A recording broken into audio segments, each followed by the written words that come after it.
오늘 하나님의 말씀은 에베소서 1장 20절에서 23절 말씀 보겠습니다.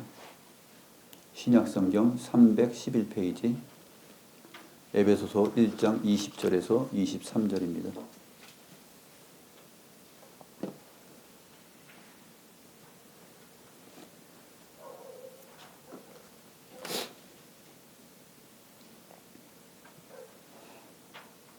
제가 하나님의 말씀을 받들어 읽겠습니다. 그의 능력이 그리스도 안에서 역사하사 죽은 자들 가운데서 다시 살리시고 하늘에서 자기의 오른편에 앉히사 모든 통치와 권세와 능력과 주권과 이 세상뿐 아니라 오는 세상에 일컫는 모든 이름 위에 뛰어나게 하시고 또 만물을 그의 발 아래에 복종하게 하시고 그를 만물 위에 교회의 머리로 삼으셨느니라. 교회는 그의 몸이니 만물 안에서 만물을 충만하게 하시는 이의 충만함이니라. 오늘 사도신경의 고백의 조항 내용 안에서 전능하신 하나님 우편에 앉아 계시사 하는 이 부분을 우리가 말씀을 통하여서 살펴보도록 하겠습니다. 그리스도께서 하늘에 오르시고 하나님 우편에 앉아 계시다 하는 이 사실이 얼마나 우리에게 소망이 되며 힘이 되는지 성경 전체를 통하여서 우리가 한번 살펴보도록 하겠습니다.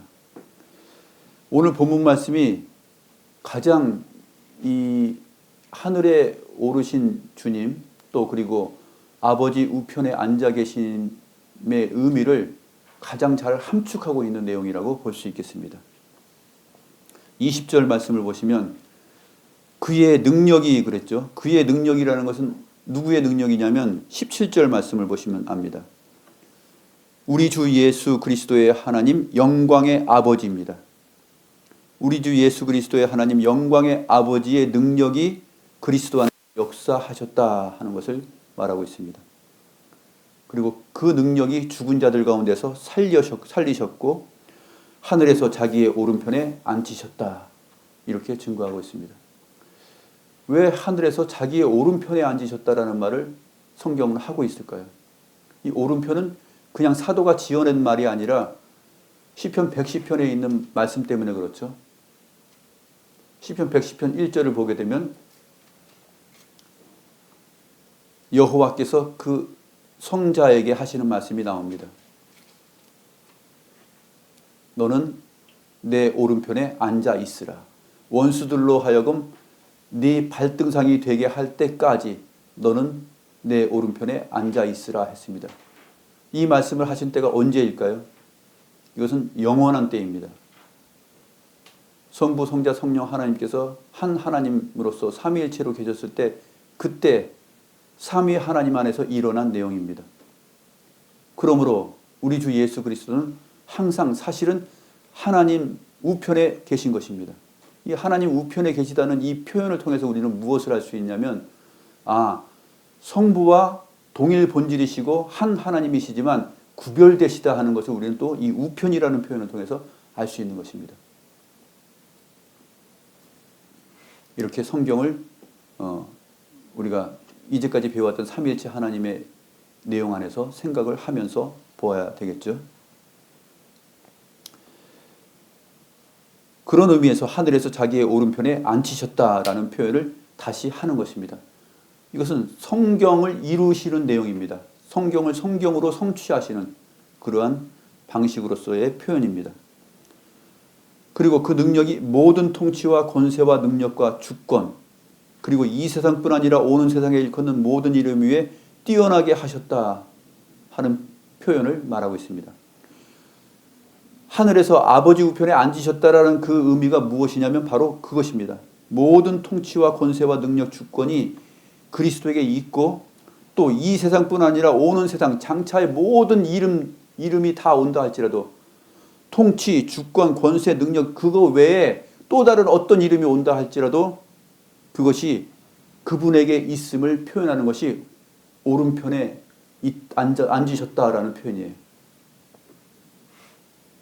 그리고 오른편에 앉으셨다라는 그 표현은 22절에서 다시 또 표현해 줍니다. 만물을 그의 발 아래 복종하게 하시고, 만물을 다시 그의 발 아래 복종하게 하신다. 시편 110편에서는 뭐라고 말합니까? 원수들을 자기의 발판이 될 때까지죠. 원수들을 복종케 하실 뿐만 아니라 또 만물을 복종케 하십니다. 그러므로 우편에 앉으셨다라는 이 표현 속에서 그리스도에게 복종하지 않는 피조물은 하나도 없습니다. 하늘의 천사들도 또 만물 가운데 눈에 보이는 것과 보이지 않는 모든 것들도 또 원수들도 다 모든 피조 세계가 다 주님의 권세와 통치를 받고 다스림에 복종합니다. 그 내용들을 설명을 하고 있는 것이죠. 특별히 그를 교회의 머리로 삼으셨다.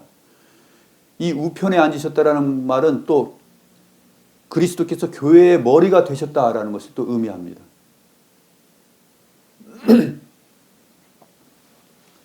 또 교회는 그의 몸이니 만물 안에서 만물을 충만하게 하시는 이에 충만함이라. 교회는 그의 몸이다. 그리스도께서 하늘에 오르셨고 전능하신 하나님 아버지 우편에 앉으셨어요. 그러면 그리스도는 하늘에 계신 것이죠. 이 그리스도는 누구를 말합니까? 신성만을 말하는 것이 아니라 인성을 겸비한 그리스도이시죠. 그러니까 하늘에 오르신 분은 인성이 오르신 것입니다. 함께, 인성이 신성과 함께 오르신 것이에요. 이 사실이 굉장히 중요합니다. 우리와 똑같은 사람이 되셔서 우리의 모든 구원을 이루셨죠. 그 다음에 부활하셨습니다. 그리고 나서 하늘에 오르셨습니다. 이 하늘에 오르셨을 때 신성만 올라간 것이 아니라 그의 인성이, 부활체가 올라가신 것입니다. 부활의 첫 열매가 올라가신 것이죠. 이런 부분을 우리가 생각을 해야 됩니다. 그래서 그의 머리가 하늘 보좌 아버지 우편에 계시고 우리는 아직 땅에 거합니다. 그런데 교회는 그리스도의 몸이라 그랬고 그리스도께서는 하늘 보좌 우편에 계십니다. 그러면 얼마나 간격이 뭡니까? 모든 하늘들 위에 올라가신 분이고 아버지 우편에 계신 분인데 땅에 있는 이 성도들하고 차이가 얼마나 많겠습니까? 그런데 신비한 연합을 이루어서 교회를 가리켜서 그리스도의 충만함이라고 결말을 맺고 있습니다. 23절의 내용이 바로 그것입니다. 교회는 그의 몸이니 만물 안에서 만물을 충만하게 하시는 이의 충만함이니라. 만물을 충만하게 하시는 이는 바로 그리스도이시죠. 그리스도는 하나님으로서 그 자체가 충만함입니다. 왜냐하면 그리스도를 피하여서 도망가거나 숨을 수 있는 존재들이 아무것도 없죠. 그의 다스림과 통치, 권세를 벗어날 수 있는 피조물은 아무것도 없습니다. 그렇기 때문에 그리스도는 충만하신 분이세요. 온 땅에 충만하신 하나님이십니다. 그런데 교회가 그의 충만함이다라고 다시 표현을 하는 것입니다. 이 말은 교회가 얼마나 그리스도와 함께 신비한 연합을 이루면서 그리스도와 생명을 같이 나누고 있느냐, 생명을 공급받고 있느냐 하는 것을 잘 묘사하고 있는 내용이죠. 그래서 그리스도께서 하늘에 오르셔서 아버지 우편에 앉아 계시다라는 것을 우리가 사도신경에서 신앙 고백으로 할 때에는 이러한 모든 총체적인 내용들을 같이 고백하는 의미가 있는 것입니다. 그래서 하이델베르크 요리문답 50문과 51문을 우리가 한번 같이 문답해 보겠습니다. 50문 하나님 우편에 앉아 계시며 라는 말이 왜 덧붙여졌습니까? 그리스도는 거기에서 자신을 그의 교회의 머리로 나타내기 위해서 하늘에 오르셨으며 성부께서는 그를 통하여 만물을 다스리십니다. 그렇죠. 교회의 머리로 나타내시기 위함이 하나의 의미였습니다. 여러 가지 의미가 있지만 하늘에서 교회의 머리로서 존재하시고 그 이 머리의 통치와 권세가 능력이 그 충만함이 영적으로 흘러서 지상에 있는 교회에게까지 미쳐서 그리스도의 충만함이 그 다스림의 통치가 세상 가운데서 펼쳐지게 하셨다. 그것을 위하여서 우편에 앉아 계시다라는 표현이 덧붙여졌다라고 표현하는 것입니다. 51문입니다. 우리의 머리 되신 그리스도의 이 영광은 우리에게 어떤 유익을 줍니까? 첫째, 그리스도는 성신으로 그의 지체인 우리에게 하늘의 은사들을 부어 주십니다. 둘째, 그는 그의 권능으로 우리를 모든 원수들로부터 보호하고 보존하십니다. 모든 은사들을 하늘이 땅에서 너무나 높고 멀지만 모든 은사들을 친히 부어주십니다. 성령을 통하여서 그렇게 하셔요. 그래서 성령을 약속하신 보혜사를 우리에게 보내주신 것이죠. 그리스도의 영입니다. 또한 아버지의 영이시죠. 하나님께서 이렇게 그의 통치와 권세를 그리스도 안에서 이렇게 발휘하시고 교회에게 모든 하늘의 은사들을 부어주시는 것입니다. 그리고 모든 원수들로부터 교회를 보호하고 보존하시는 그 내용이 우편에 있다라는 성경적 표현을 통하여서 다가오는 것입니다. 제가 오늘 나눠드린 그 주보 안에 있는 그 성경 구절들 여러 구절들이 되기 때문에 제가 그 성경 찾기가 번거로울 것 같아서 나눠드렸습니다. 이것을 나중에 한번 우리가 살펴보도록 할 것입니다.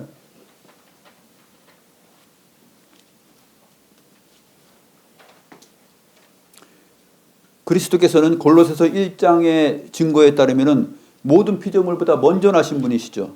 또한 요한복음 1장에 기록된 내용을 보게 되면 하나님과 영원히 함께 계셨던 분이시고 만물을 창조하신 하나님이십니다.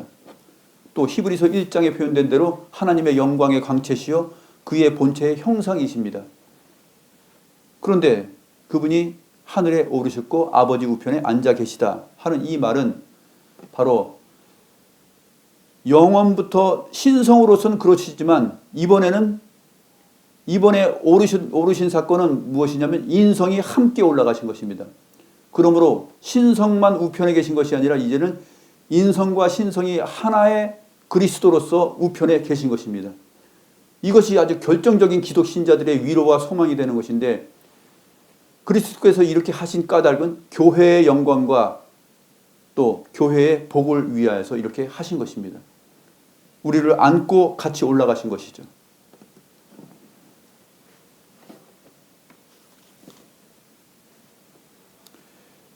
그래서 그리스도께서는 낮아지셨고 하늘로부터 내려오셨고 하늘로부터 내려오셨다 했을 때는 인성이 있어서 인성이 내려온 것은 아니죠.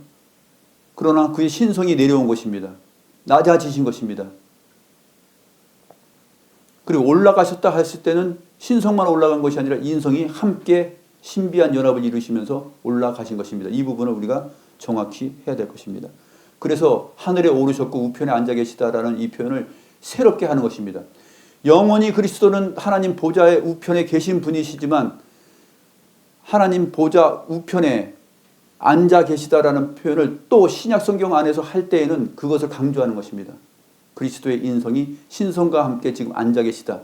그럼 이것이 왜 중요한가? 이것은 절대적으로 기독 신자들에게 중요한 내용입니다. 에베소서 4장 9절과 10절 말씀 보겠습니다. 에베소서 4장 9절과 10절 말씀 보시면 313페이지 올라가셨다 하였은즉 땅 아래 낮은 곳으로 내리셨던 것이 아니면 무엇이냐? 내리셨던 그가 곧 모든 하늘 위에 오르신 자니 이는 만물을 충만하게 하려 하심이라. 올라가셨다는 말이 있기 때문에 말이 있는 것은 땅 아래 낮은 곳으로 내리셨던 것이 전제되는 것이죠. 그럼 내리셨던 그가 모든 하늘 위에 오르신 것이다. 이렇게 받아서 또 다시 설명하십니다. 아래 낮은 곳으로 내리셨던 것이 아니면 무엇이냐 이 부분은 아주 굉장히 강조하는 표현입니다. 직역을 하게 되면 땅의 부분보다 더 낮은 곳으로 내리셨다 이것입니다.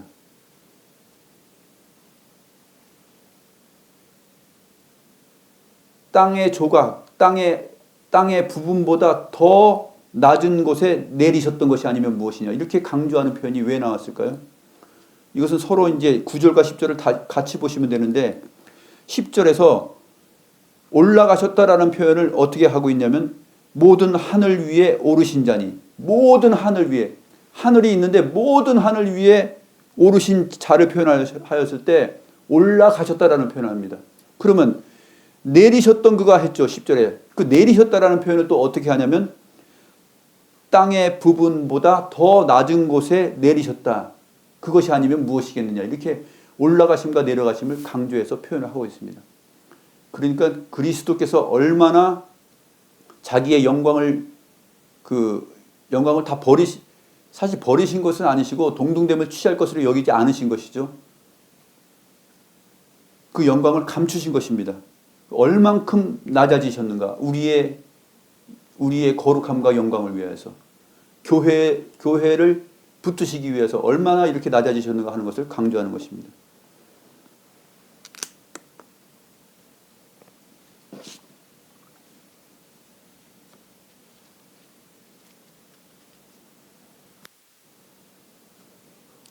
처음부터 그리스도는 하나님 우편에 앉아 계셨고 그리고 하나님의 영원한 아들로서 영원한 나심으로 출생하신 분이십니다. 그리고 본체이시나 동등됨을 취할 것으로 여기지 아니하시고 우리의 구원을 위하여서 낮아지시고 내려오신 분이시죠. 그렇게 내리신 분이십니다. 그 분이 바로 올라가셨습니다. 올라가신 이유는 너무나 우리에게 큰 소망이 되는 것이죠.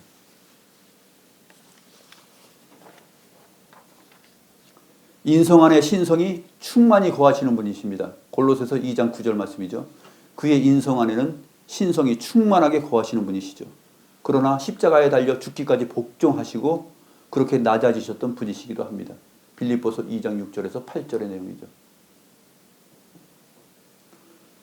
그러므로 그리스도의 낮아지심은 신성이 약해지신 것이 아닙니다. 신성이 약해지신 것이 아니라 그리스도의 신성이 사람들이 알아보지 못할 만큼 그렇게 감추어진 것입니다. 신성을 그렇게 감추시고 자기를 낮추신 것이죠. 그러한 표현들이 성경에 여러 군데 나오는데 한번 우리가 살펴보도록 하겠습니다. 마가복음 14장 36절에 보면 이르시되 아바 아버지여 아버지께서는 모든 것이 가능하오니 이 잔을 내게서 옮기시옵소서. 그러나 나의 원대로 마시옵고 아버지의 원대로 하옵소서. 이것이 주님께서 십자가 사건을 두고서 기도하실 때 내용이죠. 이것은 그리스도께서 자기의 신성을 낮추시고 감추시고 다 발휘하지 아니하시고 지금 보이신 것입니다. 내리셨던 것입니다. 땅의 부분보다도 더 낮게 되신 그것을 아버지께 기도하는 이 표현을 통하여서 우리에게 말해주고 있는 것입니다. 그래서 아바 아버지여 아버지께서는 모든 것이 가능하오니 자기의 신성으로서는 가능하지 못한 게 없죠. 그러나 이렇게 기도하는 것입니다. 아바 아버지여 아버지께서는 모든 것이 가능하오니 이 잔을 내게서 옮기시옵소서라고 기도하는 것입니다. 또 그러나 나의 원대로 마시옵고 아버지의 원대로 하옵소서. 이것은 내리셨던 그리스도를 잘 설명해 주는 내용입니다. 요한복음 17장 5절에서도 아버지여 창세전에 내가 아버지와 함께 가졌던 영화로서 창세전에 아버지와 함께 가졌던 영화가 있으시죠. 그런데 지금도 아버지와 함께 나를 영화롭게 하옵소서라는 이러한 기도를 하는 이유는 내리셨던 그분을 지금 스스로 증거하는 것입니다.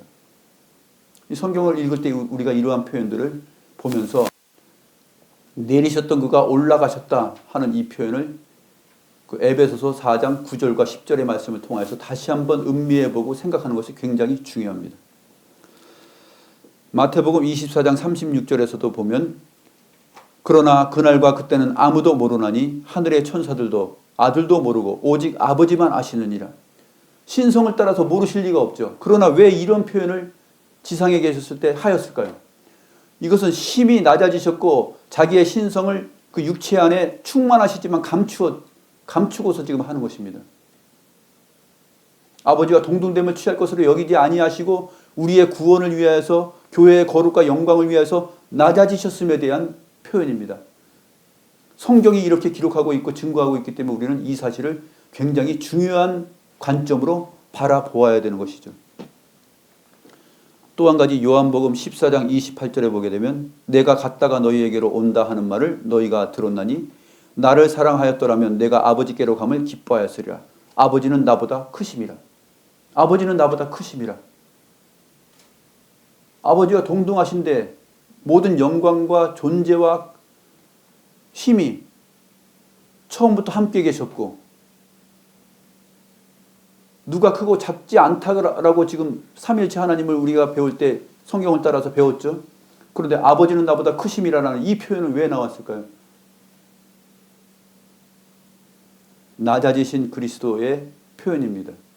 친히 자기가 이 땅에서 그리스도로서 계시는 동안 그의 신성을 감추시고 낮추시고 다시 오르셔서 아버지 우편에 가는 그 신성과 인성의 신비한 연합으로 말미암는 구속의 완성, 그것을 이루기까지 지금 자기 자신을 낮게 표현하는 성경적 표현의 방식입니다.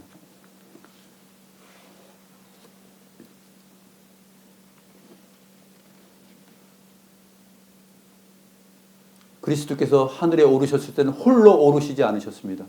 자기 혼자 올라서 우편에 가신 것이 아니라 우리와 함께 오르셨죠. 에베소서 2장 5절과 6절을 보게 되면 허물로 죽은 우리를 그리스도와 함께 살리셨고 또 함께 일으키셨고 그리스도 예수 안에서 함께 하늘에 앉히시니, 함께 살리셨고 우리를 함께 일으키셨고 함께 하늘에 앉히셨다, 이렇게 말합니다. 그런데 여기서 우리가 중요하게 생각할 것은, 그러면 우리도 하나님 우편에 앉아 있는 것이네, 이런 표현은 성경에 없어요. 교회를 가리켜서, 성도를 가리켜서 하나님 우편에 있다라는 표현을 쓰지 않는 것입니다. 성경에서 하나님 우편에 앉아 계시다, 이 표현은 오직 성자 하나님 그리스도에게만 쓰입니다. 이런 것도 우리는 중요하게 생각해 봐야 되는 것입니다. 그리스도 예수 안에서 함께 하늘에 앉히셨다라는 말을 쓰지만 우리가 하나님 우편에 앉아 있다, 이런 표현은 쓰지 않는 것입니다. 성경은 오직 그리스도에게만 하나님 아버지 우편에 앉아 있다, 이런 표현을 쓰는 것입니다. 그것이 굉장히 중요한 표현입니다.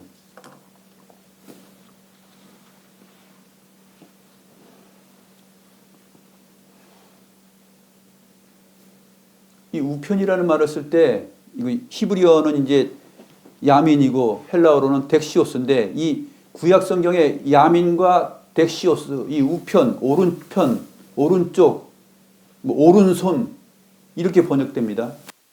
오른손으로도 번역되고 우편으로도 번역이 돼요.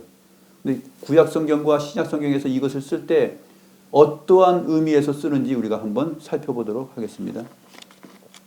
이것은 어떤 문학적인 표현도 아니에요. 이것은 문학적인 언어가 아니라 계시 언어예요. 하나님께서 자기 자신과 그리스도를 나타내는 계시적 표현과 계시 언어예요. 그것을 따라서 우리가 한번 살펴보도록 하겠습니다. 나눠드린 그 성경 말씀 한번 보시죠. 시편 110편 1절 말씀 같이 읽겠습니다. 여호와께서 내 주에게 말씀하시기를 내가 내 원수들로 내 발판이 되게 하기까지 너는 내 오른쪽에 앉아 있으라 하셨도다. 영원히 오른쪽에 앉아 계시는 분으로 지금 소개하고 있는 것이죠. 원수들을 완전히 발판이 될 때까지 오른쪽에 있으라 했습니다. 그런데 시편 110편의 7절까지의 내용을 보게 되면 그리스도께서 앉아있지 않아요. 앉아있지 않고 나가서 싸우는 용사로 나타납니다. 그래서 원수들을 다 무찌르는 행동들이 묘사되어 있어요. 그리고 길가의 시냇물을 마시면서 머리를 드는 것으로 7절이 끝납니다. 영원히 내 우편에 앉아있으라 그랬는데 왜 그리스도의 행동은 그렇게 나타날까요? 앉아 계시지만 그 앉아있음을 완전히 이루시는 이 방식이 그리스도께서 낮아지시고 십자가 사건을 이루시고 다시 하늘에 오르셔서 아버지 우편에 앉는 이 과정을 너는 내 우편에 앉아있으라 라는 말을 완전히 이루시는 내용이다라고 시편 110편이 설명하고 있는 것입니다. 그리스도 안에서 이루어지는 그 의미를 시편 110편이 다루고 있는 것이죠. 히브리서 1장 3절도 보게 되면 같이 한번 읽습니다. 이는 하나님의 영광의 광채시요 그 본체의 형상이시라. 그의 능력의 말씀으로 만물을 붙드시며 죄를 정결하게 하는 일을 하시고 높은 곳에 계신 지극히 크신 이의 우편에 앉으셨느니라.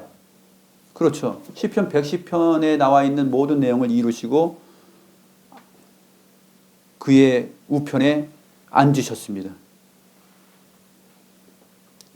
그래서 만물을 붙드시는 일을 하시는 것이죠. 우편에 있다라는, 앉으셨다라는 표현은 무엇이냐면 만물을 붙드시고 통치하고 다스리신다는 표현이요. 죄를 정결하게 하는 일을 다 하셨음을 표현하는 내용입니다. 사도행전 5장 31절 말씀, 그 사도 베드로의 증언을 읽습니다. 이스라엘에게 회개함과 죄사함을 주시려고 그를 오른손으로 높이사 임금과 구주로 삼으셨느니라.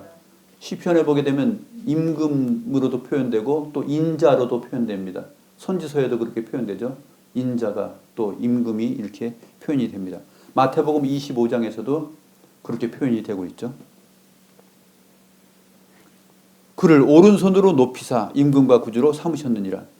그래서 이 오른편, 오른손이라는 이 단어, 덱시오스, 야민이라는 이 단어는 이렇게 성경에서 쓰이는 용례가 그 힘과 권능과 영광과 보호와 또 인도와 또 유지와 또 동등됨, 이러한 의미들로 기록이 되고 있습니다. 이스라엘 백성들을 그 홍해의 물을 갈라서 구원하시고 원수들을 바다에 잠기게 한 사건이 있었죠. 그 다음에 모세와 이스라엘 백성들이 부르는 노래가 출애굽기 15장 내용입니다. 출애굽기 15장 6절 말씀 같이 봅니다. 여호와여 주의 오른손이 권능으로 영광을 나타내시니이다. 여호와여 주의 오른손이 원수를 부수니이다. 아, 하나님은 오른손잡이구나. 성경에 하나님이 왼손으로 뭘 했다는 말은 없어요. 그렇죠? 혹시 찾아보신 적 있나요? 성경에 하나님이 왼손으로 뭘 하셨다라는 표현이 있습니까? 없어요. 하나님은 영이시기 때문에 우리처럼 손발이 없으시죠. 그러니까 신인 동영론적 표현인데 사람으로 표현하는 그러한 방식입니다. 우리에게 적응하는 방식이죠. 그런데 항상 하나님은 오른손으로 하셨다 그래요. 이것이 바로 문학적인 표현이 아니라 계시 언어입니다. 계시적인 표현이에요. 이 오른편, 오른손을 이것을 통하여서 하나님은 어떤 의미를 우리에게 보이시고자 하셨는가? 그것을 우리가 생각하는 것입니다. 시편 20편 6절에서도 보게 되면 같이 봅니다. 여호와께서 자기에게 기름 부음 받은 자를 구원하시는 줄 이제 내가 아노니 그의 오른손에 구원하는 힘으로 그의 거룩한 하늘에서 그에게 응답하시리로다. 그의 오른손에 구원하는 힘으로.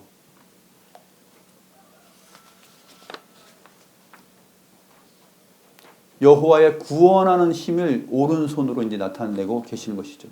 그래서 하나님 보좌 우편에 계시다라는 표현은 여호와의 구원을 지금 이제 완성하시고 영원한 그 하나님의 자리에 지금 영원히 계속 앉아 계시는 분으로 지금 묘사를 하고 있는 것입니다.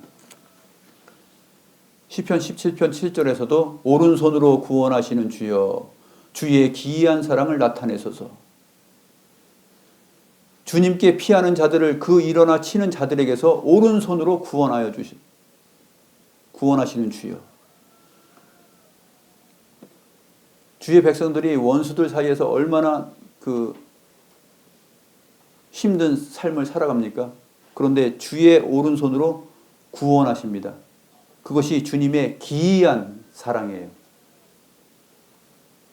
우리가 힘들 때, 어려울 때, 난간에 부딪힐 때 항상 주의 오른손이 우리를 구원하십니다. 주님께 피하는 자들을 주의 오른손으로 구원하십니다. 그래서 이 오른편, 오른손 이 부분은 주의 기이한 사랑을 나타낼 때 하는 표현이에요.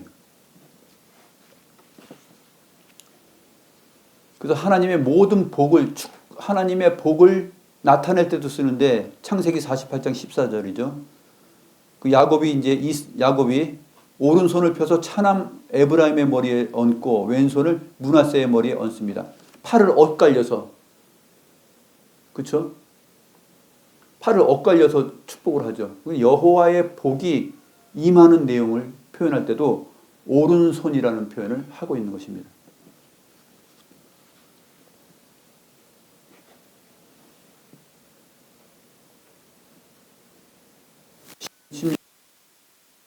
속에 계심으로 내가 흔들리지 아니하리로다.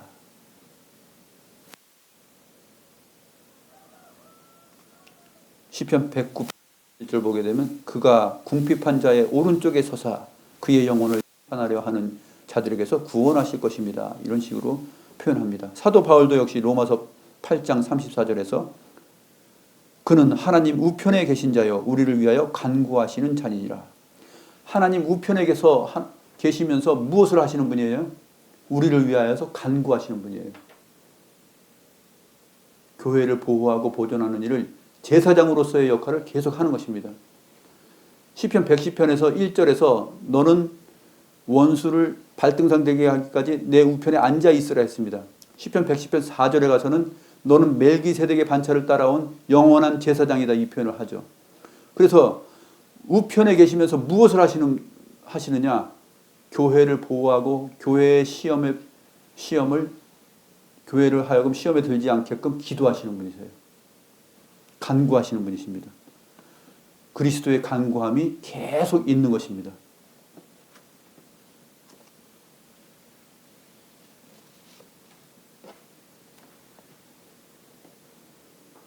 앞에서 제가 하나님 우편에 앉으셨다라는 표현은 그리스도에게만 쓴다 그랬습니다. 성부도 하나님이시고 성령도 하나님이시죠. 그런데 성령을 가리켜서 하나님의 우편에 계시다 이런 표현을 하지 않습니다. 오직 그리스도를 향하여서만 하나님 아버지 우편에 앉으셨다 이 표현을 하고 있는 것입니다. 성경이 그것을 말합니다. 그리고 그 우편에 계신 것은 교회와 긴밀하게 연결되어 있습니다.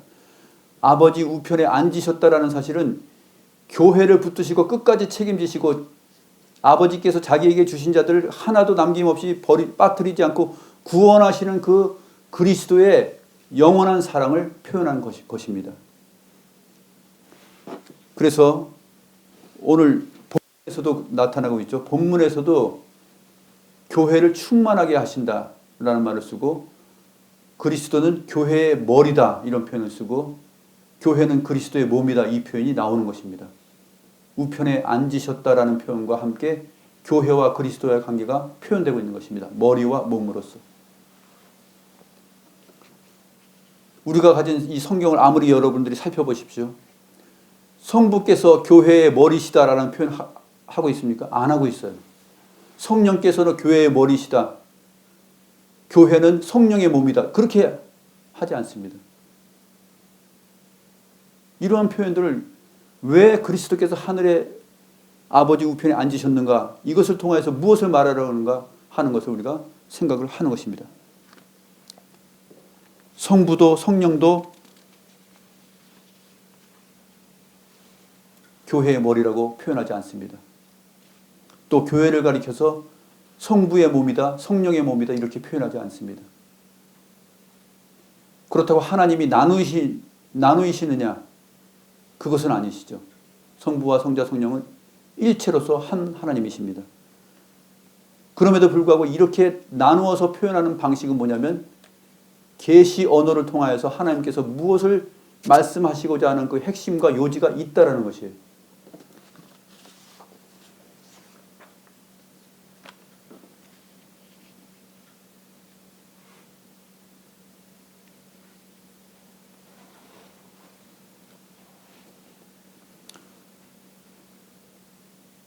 그리스도께서 전능하신 하나님 아버지 우편에 앉아 계시다라는 말은 굉장히 중요한데 히브리서 1장 13절 말씀 한번 보시죠. 히브리서 1장 13절에 이렇게 되어 있습니다. 어느 때 천사들 중 누구에게 내가 네 원수로 발등상이 되기까지 너는 내 우편에 앉아 있으라 하셨느냐. 천사들 중 누구에게도 이런 말을 한 적이 없다라고 증거하고 있습니다. 그러므로 천사들 중 누구도 하나님 아버지 우편에는 있습니다. 심지어 성령도 아버지 우편에 없어요. 성경이 그렇게 표현하고 있지 않습니다. 오직 그리스도에게만 아버지 우편에 앉아 있으라 하셨고 또 하늘에 오르셨고 아버지 우편에 앉아 계시다라는 이 표현을 쓰는 것입니다.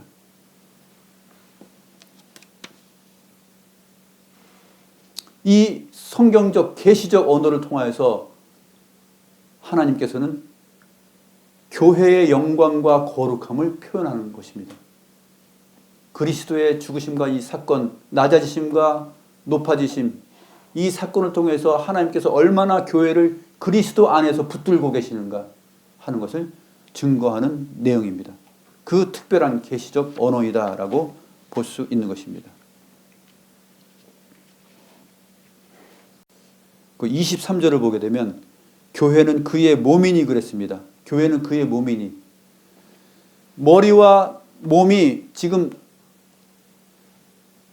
모든 하늘보다 더 위에 계신 그 하늘 보좌 아버지 우편에 머리이신 그리스도께서 있습니다.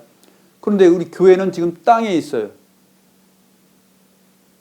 이 엄청난 간격을 주의 성령을 통하여서 그리스도의 영을 통하여서 그리스도께서 지금 생명으로 연결시키시고 통치하시고 다스리시고 교회를 보호하시고 붙드십니다.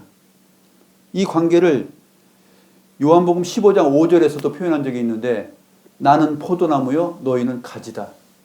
너희가 내 안에 있고 내가 너희 안에 있다. 이 표현을 쓰는 것입니다.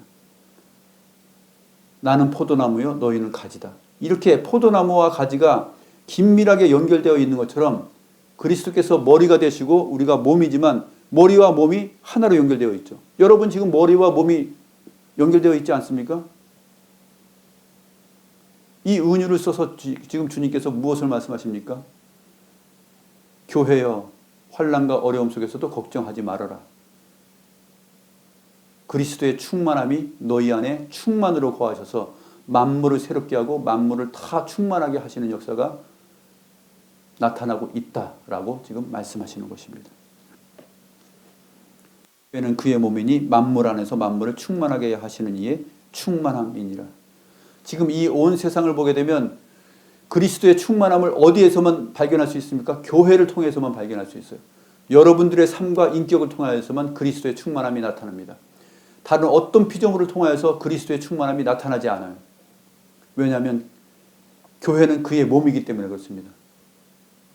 머리와 긴밀하게 연결되어 있어서 함께 가는 것입니다. 등산도 같이 가고 우리가 머리는 방에 있고 몸만 등산 갑니까? 아니잖아요. 머리는 집에 있고 몸만 운전하고 어디 갑니까? 아니잖아요. 그렇지 않은 것입니다. 이미 머리가 하늘에 있으면 몸도 하늘에 있는 것이요. 또 몸이 땅에 있으면 머리도 땅에 있는 것입니다. 이것이 바로 그리스도와 교회와의 관계예요. 그리스도의 이 충만함은 항상 교회를 통해서만 나타납니다. 그래서 만물을 충만케 하시는 이의 충만함이다라는 표현을 에베소서에서 하고 있는 것입니다. 자부심을 가지셔야 됩니다. 그리스도의 충만함이 내 안에 거하고 있고 내가 걸어가는 이 족족마다 그리스도의 충만함이 지금 발산되고 있고 발휘되고 있다라는 이 사실. 여러분들이 미미하게 보이고 내가 나같이 하찮은 사람이 또 주님 앞에 늘 주님을 실망시키는 그러한 존재인데 나의 인격을 봤을 때는 도무지 그리스도의 충만함이 거한다고 할 수 있을까? 그러나 그리스도의 충만함이 우리의 인생 전체를 끌고 가십니다. 결국은 마침내 하늘의 영광의 자리로 우리를 올리시고 우리를 죽은 자들 가운데서 다시 일으키시고 우리를 그리스도와 하나 되게 하는 역사를 하나님이 이루실 것입니다. 우리의 나약함, 우리의 부족함, 우리의 어리석음 이 모든 것들을 능히 도우시는 분이 바로 하나님 보좌 우편에 지금 앉아 계시다 하는 이 표현 안에서 나타나고 있습니다. 두려워하지 마시고 또 낙심하지 마시고 항상 교회를 그렇게 붙드시는 우편에 계신 그 그리스도를 믿음으로 함께 신앙의 전진을 이루었으면 좋겠습니다. 기도하겠습니다. 영원부터 충만하신 자신의 충만한 권세와 능력과 통치를 오직 그의 몸된 교회를 통하여서만 발휘하시기를 작정하시고 이루시는 거룩하신 하나님 아버지 은혜를 감사함을 드리옵나이다. 하늘이 땅에서 먼 것처럼 그리스도와 우리는 너무나 멀고 그리스도의 신비하고 거룩함은 우리와 너무나 동떨어진 것 같지만 하나님께서 우리를 사랑하시고 끝내 버리지 아니하시고 우리를 책임지시며 우리를 자신의 몸으로 여기시고 끝까지 우리를 거룩으로 인도하시고 하나님의 열심으로 우리를 이끄실 것을 보장하옵나이다. 주님, 하나님 우편에 오르셨고 앉아 계시다는 이 표현을 통해서 우리가 그 확신을 믿사옵나이다. 우리의 구원과 우리의 영광이 오직 그리스도의 충만함 안에 함께 달려 있음을 바라봅니다. 주여, 우리의 나약함과 어리석음을 물리치시고 이 생명의 신비한 연합을 믿으며 이 땅에 살면서 그리스도의 충만함을 드러내고 증시하는 거룩한 주의 몸된 교회, 주의 자녀들 될 수 있도록 인도하여 주시옵소서. 감사함을 드리옵고 아버지 우편에 앉아 계시는 주 예수 그리스도의 이름으로 기도드리옵나이다. 아멘.